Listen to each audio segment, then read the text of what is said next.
Welcome aboard the Pacific Spirit.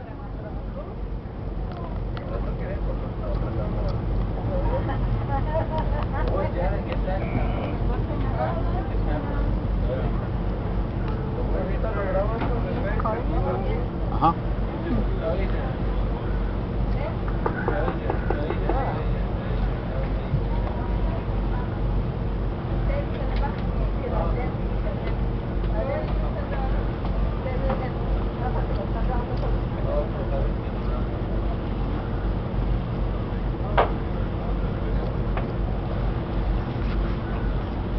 Or it gets too dark.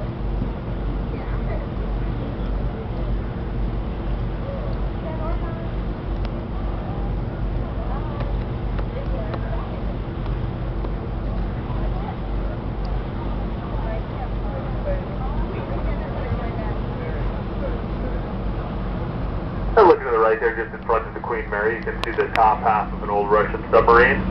There's a Foxtrot-class submarine named Scorpion that was used during the Cold War years in Russia. And there's a diesel-powered sub, but it did carry torpedoes with nuclear tips.